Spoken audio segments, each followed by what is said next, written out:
Hello everybody, Jessica Bockler here from the Alef Trust. Today I want to start with a question. When have you last played? When have you last played, not just for pleasure and fun and relaxation, but for work? Perhaps for engaging in complex challenges in running a company, managing a team, change management and so on. Or perhaps for study and research. When working on a challenge, when have you last, say, let your feet lead you towards the solution of a problem that you're working on? Not the head, but the feet. Or writing an essay, when have you last tried some role reversal exercises, stepping into the shoes of the authors that you're critiquing to see things from their perspective? A kind of acting approach to essay writing. Or when have you last tried some expressive sketching to explore how to build an argument? So a visual arts approach towards writing. I'm mentioning all these things because at Alef Trust we really embrace a curriculum that taps into the imagination, fostering imaginal knowing alongside intellectual discernment. We take a mythopoetic approach.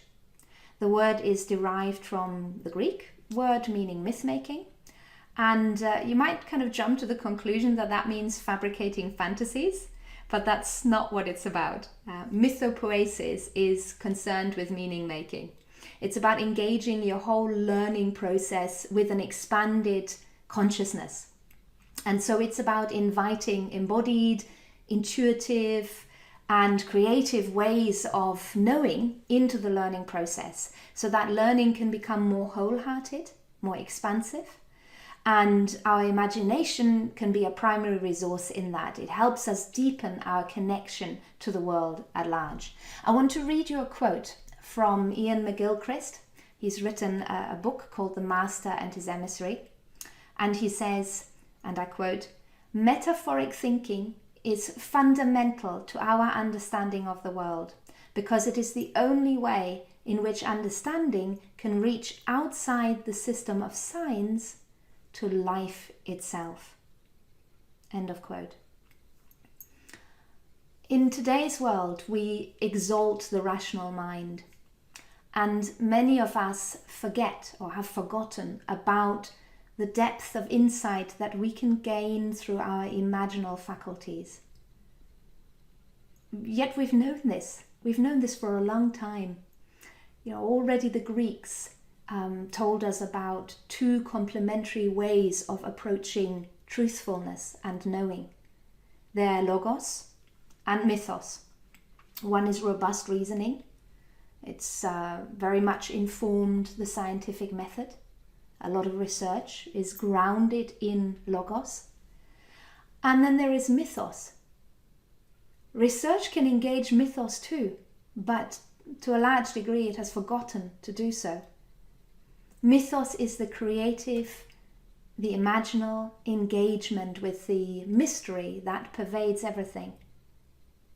The things that we know are there, that we sense on the edges of our awareness, that inform our being, yet that are not quite so tangible with the intellect.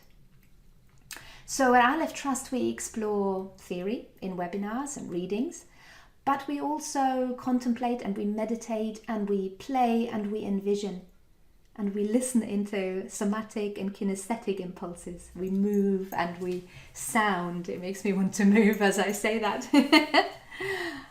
We move and we sound and we listen into what emerges from that place within, but also beyond within. Yeah, what's on the edges of our awareness? How can we tap into that and bring that into processes of exploration, informing our research, informing our learning journey, informing our studies?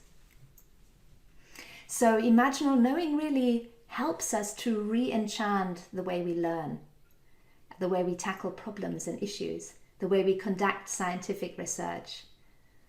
And I want to invite you to make some time for play today.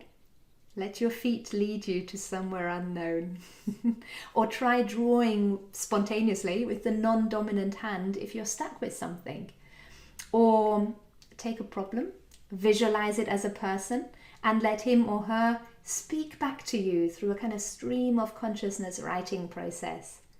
And let me know how you get on. Perhaps leave some comments below the video. I would love to hear from you. Thank you.